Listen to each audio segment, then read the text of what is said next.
অনেক দিন পরে হাতে একটু মেহেদি পড়তে ইচ্ছা করল, তাই আমার কে মেহেদি পরাই দিল জানেন? আমি।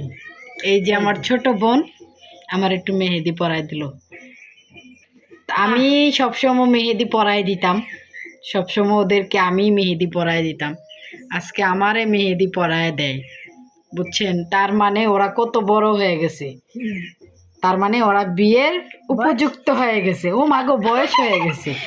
আমি কই উপযুক্ত হয়ে গেছে, ওরা বলে বিয়ের বয়স হয়ে গেছে। মাশাল্লাহ মাশাল্লাহ মাশাল্লাহ। তো যাই হোক, ওরা দেখতে দেখতে অনেক বড় হয়ে গেছে। ওরা অনেক ছোট ছিল যখন আমি মেহেদি পরায় দিতাম আমার বিয়ের আগে। বিয়ের পরেও অনেক মেহেদি পরায় দিছি। যখন আমার বাবু হয়ে গেছে তখন আমি আর মেহেদি পরায় দেই নাই কখনো। মেহেদি পরায় দিছি কারণ বাবু হওয়ার পরে আমার এতটা চাহিদা নাই মেহেদি পরার বা পরায় দিতে, আমার এতটা ইচ্ছা নাই। তো আজকে খুব ইচ্ছা হইলো বাড়িতে আসার পরে যে একটু মেহেদি পরি। তো ভাবলাম যে একটু মেহেদি পরি।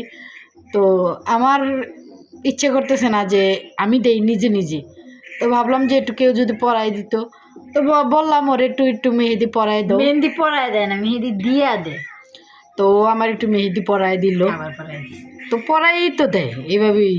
তো আসলে কেমন হয়েছে জানি না, যদি আপনারা একটু কমেন্ট বক্সে এসব বলতেন যে কেমন হয়েছে। আর আপনারা যদি কেউ এভাবে দিতে চান অবশ্যই কমেন্ট করতে পারেন, আমার বোন যে দিয়ে আসতে পারবে। আর কিছুদিন পর আমার বোনের একটা পার্লার দিবে, নাম হলো লাবণী পার্লার।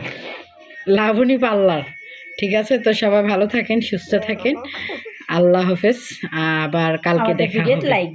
আর আমাদের ভিডিওটা যদি ভালো লাগে অবশ্যই লাইক, কমেন্ট, শেয়ার, একটা সাবস্ক্রাইব করে দেবেন। ধন্যবাদ।